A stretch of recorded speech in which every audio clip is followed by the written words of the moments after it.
kembali ke Wellshed Fest 2021. Hari ini kita kedatangan tamu yang super luar biasa. Kita ada Mas Dondi Howdy. Mas ya. CEO dan founder dari Never Too Lavish atau dikenal dengan NTL. Anyway, welcome Bro Dondi. Thank you banget sudah meluangkan waktunya. Sure, always welcome. Ya. Jadi Bro, ini mau nanya, waktu itu what was the reason lo mulai Never Too Lavish sih? Karena I remember your main business is actually power plant dan bisnis-bisnis besar lain kan? Iya, nggak besar. Tapi memang begini, gue kan lebih banyak di power generation ya. Pekerjaan yang menurut gue promising tapi lumayan boring gitu kan. Jadi like day to day-nya lo ngurus dengan off-taker lo, dengan segala macam. So I think at that time gue kepengen punya something yang, some business yang memang bisa nyenengin gue lah gitu ya. Nyenengin gue kalau hobi lah awalnya. Like a hobby, passion, things lah gitu ya. Walaupun sebenarnya saat itu passion gue gak ada di sana sih. Tapi gue ngelihat seniman-seniman di Indonesia tuh makin lama kan makin dihargain. So that gue pikir gue kepengen coba like a social experiment juga sih. Bahwa bagaimana ketika seniman-seniman yang tadinya selalu bisa dibilang gak bisa diatur. Itu menjadi bisa diatur. Berapa lama tuh akhirnya bisa diatur? Waktu gue awal-awal gue sempat scouting untuk partner yang memang background di seni gitu ya. Beberapa kali gue dapet 2-3 kali gue interview, gue ajak ngobrol, gue bilang oke, kita akan targetin market yang cukup tinggi nih, karena kita mau punya harga jual kita juga lumayan premium. So that I need a discipline from your side gitu ya, untuk setidaknya disiplin dalam berproses pengerjaan gitu kan. Banyak seniman yang akhirnya merespon gue tuh, Pak nggak bisa bro, gue tuh mau punya waktu gue sendiri segala macam. So gue pikir daripada gue jeopardize opportunity ini, mendingan gue coba cari yang lain. So that gue interview lagi berapa orang, akhirnya ketemu si Hartefin. Challenges-nya waktu awal itu memang adalah membiasakan mereka untuk itu tadi disiplin secara waktu, proses. Kalau kualitas sih mereka udah pasti disiplin. Karena kalau seniman kan yang paling istilahnya faktor disiplin yang paling diutamakan sama mereka, consistency of the artwork, consistency of the way they create an art gitu ya. Tapi untuk bicara soal waktu, komitmen lo dengan klien itu memang rada susah. Tapi kebetulan partner gue ini nurut. Jadi gue bilang sama dia, kita bagi tugas, lo dari sisi produksi, gue akan manage lo atau memanage perusahaan ini supaya ada continuous income yang bisa lo dapetin dari bisnis ini. And apparently it works. Oke. So it started like sebagai apa ya? I would say social impact venture lah ya. Ya, you want to help artists by that. It is true. Saat itu gue nggak pernah berpikir bahwa gue akhirnya bisa ngelola sampai 25 seniman saat ini. Oh ini sampai sekarang ada 25? Sekarang ada 25. In one roof, karena mereka gue siapin mes, gue siapin tempat kerja, gue siapin all foods atau segala sesuatu yang mereka perlukan. Karena tadinya kan ya itu dia, berawal dari kekhawatiran bahwa sulit nih kelihatannya punya seniman yang bisa gue manage, bisa gue ajarin itu, atau bisa gue kelola. Ternyata enggak juga. Ternyata banyak mereka yang ketika mereka lihat kita fair enough, dan mereka tahu bahwa ada hasilnya, ya dia follow. Dia follow dengan regulation yang kita buat gitu. Oke. Tapi sekarang kan ada 25 nih. In your vision nih ke depan, how many berapa banyak artis nih yang lo pengen garap nih sebenarnya? Sebetulnya as much as possible sih, cuman begini. Kita juga kepingin kan gini, setiap kita nambah seniman satu, kita nggak pengen ngurangin income yang mereka dapetin sebelumnya. Karena kan kita sharing revenue ya, jadi mereka memang punya, nggak kita gaji tapi kita share berdasarkan revenue yang dapetin. So that ketika misalkan gue punya lead time 4 minggu, setiap pengerjaan itu tiba-tiba udah mulai deviate dari si 4 minggu itu, berarti kan gue perlu tambahan artisan kan. Nah dari artisan itulah yang gue tambahin lagi masuk on board di kita, tapi nggak secara membabi buta gue, oke rekrut 10, rekrut 20, gue takutnya mereka nggak bisa continuously receive at least the same income yang didapatkan selama ini. Oke. So it's good for them lah ya, to be here ya. Of course, we're like family sih, ya itu dia. Selama bertahun-tahun ya tinggalnya tempat yang sama, lo nongkrongnya juga di tempat yang sama, istirahat juga tempat yang sama, kerja juga tempat yang sama. Jadi kayak kalau nonton dulu Big Brother kayak begitulah. Oke. Tapi kan yang paling penting kan kalau yang gue lihat tuh adalah how you build your relationship with them, dan akhirnya kalian ada ya saling ya saling help each other lah to grow this kan. Tapi kayak was there any I don't know skill atau experience yang lo rasa tuh penting banget yang lo terapin di sini dan mungkin bisa ya di teman-teman di rumah bisa belajar juga nih dan bisa implementasikan gitu. Ya, jadi sebetulnya gini, kalau skill tentang bagaimana cara membuat sebuah seni yang cukup baik tentunya itu nggak ada di gua karena kita kan memang gua sama Abeng ini atau sama Hard13 itu memang dia expert di sana ya oke gua ngurus yang sebelah sini gitu. Tapi begini, biasanya klien itu ya bro, klien itu ketika dikomunikasi sama seorang seniman, ya ini yang gue tahu dulu ya, apa nggak tahu sekarang harusnya sih udah lebih modern. Cenderung klien suka khawatir kan, nggak enak untuk ngejar, nggak enak untuk nanya kapan selesai, dan diajak ngomongnya tuh nggak bisa. Misalkan katakanlah, siapa sih klien misalkan punya permintaan khusus, mereka suka nggak enak menyampaikan. Jadi gue selalu dari dulu itu gue buatin semacam kayak client handlernya yang memang mereka tahu dengan situasi terkini saat ini. They know how to handle clients properly. Dia tahu knowledge-nya tentang seni, tentang merek-merek khususnya. Sehingga itu dijembatanin gitu loh. Jadi ada ketidakmampuan orang-orang tertentu yang nggak bisa menyampaikan berdiskusi sama klien. Nah gue jembatanin itu dengan si client handler ini gitu loh. Dan si client handler ini tentunya dalam menghandle klien, misalnya let's say you're a client gitu ya. Betul-betul kita ajarin dari mulai awal sampai akhirnya tuh ada tata cara ngobrolnya gitu ya.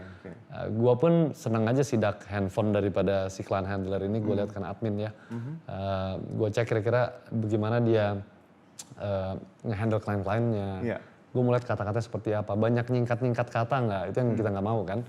Karena balik lagi karena kita masuk ke pasar premium, it doesn't mean that pasar yang non-premium terus gue perlakukan biasa aja nggak, tapi ini kan gini ya, ini kan lebih marketnya kan bukan niche ya, tapi kayak krim de la krimnya gitu, like on top of your coffee gitu ya, on your latte gitu ya. Jadi betul-betul sedikit sekali, tapi out of 260 million people di Indonesia menurut gue banyak juga at the end of the day kan.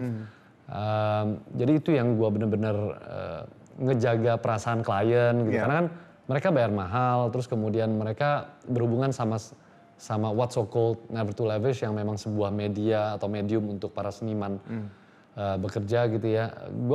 Gue mau make sure bahwa dia klien bicaranya itu betul-betul like professionally communicated gitu ya. Bukan hanya balasnya jarang atau lama. Kita kepengen semua serba fast response gitu. Nah, lama-lama si artisan ini kan pada ngeliat, oh begini ya caranya nge-handle klien sebenarnya. Oh begitu. Jadi ketika gue tampilkan mereka dalam sebuah event di depan klien-klien, mereka udah mulai terbiasa untuk nggak canggung atau nggak takut untuk ngobrol sama mereka. Karena kalau lo lihat setiap event kita di Urban Sneaker Society, di Jakarta Sneakers Day atau manapun, gue memang minta mereka untuk maju. Coba lo handle klien. Belajar hustling dikit lah. Ya belajar hustling gitu. Jadi jangan hanya terima order terus kemudian lo kerjain. Tapi kita juga kepengen gimana lo building relationship with your clients. Karena let's say you have an artwork at your home. Let's say Darbots misalkan. Kan lo kan pasti dealing sama Darbots. Cuman Darbots kan enak diajak ngobrolnya gitu. Tapi kan kita nggak mau jangan sampai klien yang memang willing to spend a lot of money to buy for a piece of artwork, tapi mereka juga kita kepengen dapat experience untuk dihandle dengan baik gitu. Jadi itu main point yang gue jalanin selama ini, and luckily it works sih. So you encourage them to ya jangan malu-malu ya as an artist, untuk lebih beraninya juga jangan yang nggak sopan lah gitu kan. Tapi from all the 25 ini, eventually all the 25 ini bisa nih untuk melakukan ini semua? Ya ada tentunya yang masih ragu-ragu dan itu kelihatan sih sebetulnya. Tapi bagi gue ketika mereka nggak bisa melakukan itu, seminimal-minimalnya mereka mesti disiplin waktu. Jadi kalau mereka memang nggak bisa memaksakan dirinya lebih ekstrovert gitu ya, lebih untuk bersosialisasi dengan siapapun, clients atau apapun itu, gue nggak terlalu maksain sih. Tapi in terms of how they are committed with the work itu benar-benar nggak ada toleransi. Jadi when we are committed to deliver the product in 3 weeks, then 3 weeks is a must. Nggak ada, ya tapi kan kita harus mikir dulu nggak. Itu semua 3 weeks should be enough for you to think and to execute gitu kira-kira begitu. Nah ini kalau MTL ini kan mungkin awalnya apa sih? Was it because the culture of graffiti? Well yes, apparently semua seniman kita rata-rata dari graffiti artisan. Asal-usulnya ya? Asal-usulnya dari situ. Ternyata memang dunia graffiti sama dunia customization menggunakan brush ini memang berbeda. Tapi karena memang mereka udah ada bakat ya. Kalau kita mungkin diajarin gambar nggak mungkin bisa ya. Tapi maksudnya kalau mereka udah ada bakat, ya mereka bisa melakukan itu. Gitu. Jadi berawal dari situ, sekarang mereka jadi multi talenta ya, karena mereka tetap secara rutin melakukan mengerjakan sesuatu yang memang menjadi rootsnya mereka, yaitu graffiti artisan. Tapi they got the money from what they do now as a customizer gitu. Jadi mereka sekarang udah fokus sini aja nih ya, graffiti. Iya di sini. Graffiti lebih ke hobi passion mereka lah. Jadi gue selalu sediain budget untuk ya udah jalan-jalan deh sana, coba cari space yang kosong, yang proper gambar ini di komplek kita juga. Jangan cuma tulis apa buduit atau apa gitu. Iya, harus yang properly memang mereka mural artist. Iya. Waktu pertama kali lu bikin NTL nih, kan, I mean NTL is honestly it's not cheap bro, ya kan? Itu nggak murah dan custom dan mungkin orang awalnya tuh agak kayak hesitant lah untuk gue mau bikin nih sama NTL. I'm sure awal pasti ada challenge lah ya. Ya kan? Nah, apakah challenge itu waktu awal dan gimana sih waktu itu kalian bisa overcome that challenge? Gitu? Jadi gini, waktu pas gue ajak Ben Hart ini, si Hart 13, gue bilang sama Abeng panggilan, Beng, kira-kira coba gue mau tahu market price di dunia custom ini berapa? At that time it was about 300 to 500,000 rupiah per pair of shoes. Oke. Kalau gitu kita jangan masuk di situ, karena gue nggak pengen matiin mereka juga kan. Gue justru kepengen mau bawa masuk sini, gue mau guide lo untuk kita bisa jadi perusahaan yang bagus, yang dipercaya orang-orang. Yuk kita masuk ini di harga 10 kali lipat. Jadi saat itu kita mulai itu about 4 to 6 million waktu itu. Per for sepatu a pair of ya? shoes untuk custom. Ya, dia juga agak nggak percaya juga nih gimana kita bisa jual. Nah justru kita nggak mau makan market yang udah ada sekarang. Kan sekarang ini kan belum jadi industri nih. Iya. Masih tren lah, gue bilang tren customization belum jadi industri. Kalau di Amerika udah jadi industri yo. Ya kayak shoe surgeon gitu. Macam-macam di sana gitu ya, ada banyak sekali. Tapi kayak followernya lebih banyak Never to Lavish dari mereka ya? Gue nggak pernah cek sih, tapi ya, memang itu jadi kiblat kita juga sih yo. Jadi maksud gue Amerika memang unfortunately ya, they always advance on the getting attention. Getting attention. Jadi gue pikir ya gue melihat dari mereka lah. But anyway, so saat itu gue nggak mau ngerusak apa yang udah dihasilkan oleh para customizer di Indonesia. Gue mau coba masuk ke market baru di mana marketnya memang market yang cukup berani bayar, and it works gitu kan. Memang challenge-nya, aduh susah juga ya. Tapi memang saat itu memang gue juga bingung juga ya. Kok bilang challenge? Ya berdatangan silih berganti aja itu customer gitu ya, dengan membayar harga yang mahal tapi dia juga dapat servicesnya yang top notch gitu. Jadi kita nggak main-main di service gitu ya. Gua waktu itu pernah salah gambar satu kali, itu juga jadi akhirnya review kita dari sisi SOP. Lo harus buat mock-up harus di print, kemudian ada ACC-nya, approval segala macam. Waktu itu begitu salah gambar, salah meng-custom, itu ada satu tas lumayan branded, mungkin about 25-30 million tasnya. Terus kemudian tasnya doang 35 juta, terus salah gambar? Salah gambar. Waduh. First thing dan gue handle waktu itu karena waktu belum banyak orang, itu masih first year lah, tahun 2017 akhir. Gue bilang, ini kita salah gambar tapi gue udah cek ke tokonya di Jakarta, butiknya di PP, we're willing to replace the whole thing gitu kan. Boleh nggak gue make sure ini kodenya ini bukan tipenya ini, karena gue udah telepon tokonya juga kan. Oh kenapa gitu kan, ya karena kita salah gambar. Jadi itu bego juga sih. Terus dia bilang, loh masa salah gambar, ya ini kira-kira jadi seperti ini. Jangan dia suka malah? Ya, ternyata apparently, jangan dong, udah Ben gue udah suka nih. Oh gitu ya, tapi maksud gue selalu offer mereka at first supaya jangan sampai mereka, wah lu gila juga, ini tas mahal. Sebelum dia nanya begitu, mendingan gue bilang, gue mau beli yang baru nih. Buat gue kan untuk ngumpulin 20-30 juta mungkin it will take me about few orders lah untuk cover itu. Tapi menurut gue lebih nggak bisa mengcover ketika mereka bilang, lu hati-hati sama Never to Lavish ya, kalau gambar suka salah. The reputation itself. Exactly. Kan mungkin itu masih tas yang masih off the rack lo bisa dapetin, tapi kalau udah yang mesti pesen dulu segala macam itu kan repot banget ya. itu terjadi satu kali. Tapi kalau misalkan nggak pernah terjadi lebih dari itu sih, cuma satu kali itulah kita salah. Kemudian kita betulin tuh SOP-nya seperti apa, cara untuk flow of work-nya seperti apa supaya nggak terjadi lagi. Jadi itu yang kita guaranteed. Oh, contoh satu lagi, misalnya gini, misalnya saya we commit 4 weeks of lead time. Kemudian entah somehow mungkin ada tim gue yang kelupaan untuk ini itu, kemudian telat 3 hari sampai seminggu misalnya, dan ini pernah mungkin 3-4 kali, mungkin lebih, maybe 5 times. Things happen lah ya. Things happen, nggak disengaja tapi memang karena scheduling kita yang waktu itu lagi penuh mungkin. Kebetulan klien tuh nggak pernah nanya kalau barang telat, karena mereka expect akan telat banget. Udah ya wajar lah ya, kayak bangun rumah gitu kan. Ya, udahlah pasti ada deviate sedikit, ini kan gue ketemu sama seniman ya, dia juga butuh moodnya bagus segala macam. Ya nggak di sini bro, kalau di Amerika udah teriak-teriak. Exactly, karena mereka punya consumer protection kan tinggi sekali kan. Di sini gue selalu, begitu ada yang kayak begitu biasanya gue yang handle langsung saat itu ya. Itu masih 2018an lah. Gue langsung tawarin diskon. Intinya, bro sorry nih kita telat 1 minggu, so we're carrying off about 20-30% of the price. Berarti, oh kenapa bro? Enggak, ini masih aman kok. Tapi kalau mau ngasih diskon, oke, itu kita tetap kasih. Tetap kasih. Tapi maksud gue, lo ngisel, aduh tau gitu gak usah ngomong. Ya sebetulnya enggak juga, karena ya tadi balik lagi, karena memang kita punya you have a promise that you want to keep kayak gitu. Itu dia, karena lo, ya apa sih yang ngebedain ngerjain custom sepatu 500.000 sama 5 juta, ya that's the difference gitu loh. Kalau bicara soal bakat, jago gambar, ya Indonesia mah jago-jago semua bro, gitu kan. Cuman gue kepengen provide not only experience, tapi komitmen yang di-deliver sesuai dengan apa yang udah di-commit. Iya.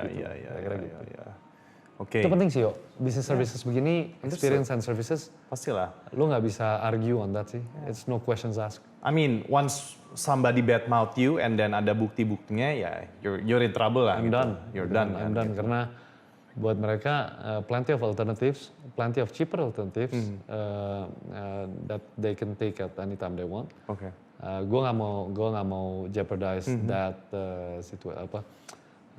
the easiness of, bukan easiness, tapi gue nggak mau jeopardize status kita sebagai seniman yang well managed gitu ya. Jadi I'd rather offer them something that mungkin tadinya mungkin senang-senang aja jadi lebih senang gitu loh. Oke. Jadi itu selalu kita ambil resiko itu sih sebetulnya. But what was the impact dengan, tadi apa yang lo lakuin tuh, lo give compensation karena ada telat, lo menawarkan penggantian waktu lo salah gambar dan sebagainya. Ada impact berasa sih yang kena di lo? Apakah they became repeating customer yang berulang kali datang, atau referral berjalan, atau what happened to after that? Karena most of our customer itu awal-awalnya pastinya karena referral ya. Karena waktu Instagram kita juga masih sepi segala macam, kita juga barang belum banyak yang dikerjakan. Tapi menurut gua referral itu penting sekali karena begini, karena people that can afford the services, they have a lot of friends. Yang pasti dia membuat sesuatu di kita to expose it to their friends, kan gitu kan, di Instagram, social media gitu ya.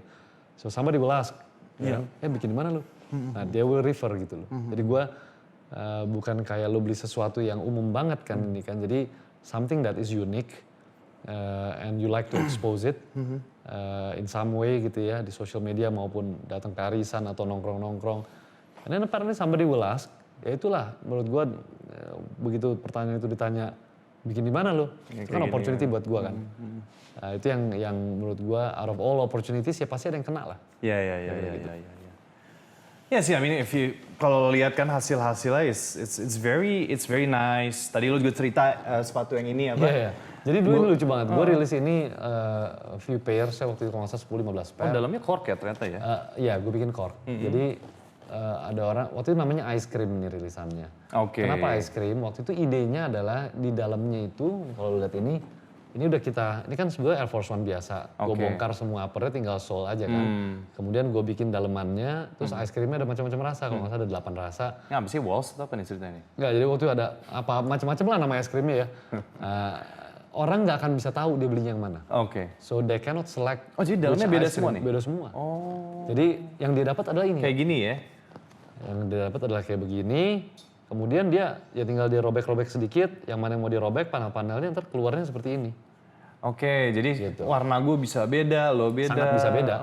Berapa nih dulu bro segini? Ini kalau nggak salah dulu 6 juta atau 7 juta. 6 juta gitu, ya? gue ingat. Damn. Nah, pernah ada komplain datang. Mas, ini kok saya nggak sesuai dengan fotonya. Maksudnya gimana? Ini fotonya itu yang udah gue bongkar.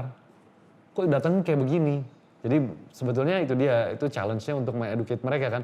Gue bilang memang datang begini, lu tinggal robek sendiri. Oh gitu, keren banget, jadi seneng. Ya kan?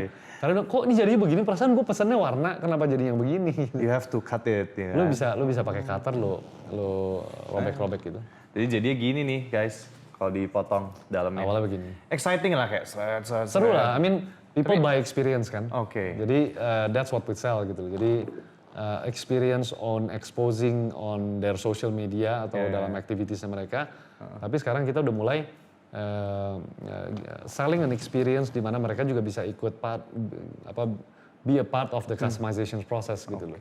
Nanti di workshop kita yang baru lu bisa datang dan nanti gua nanti kita tur ya. Gua kasih 1 slot untuk buat sepatu sendiri.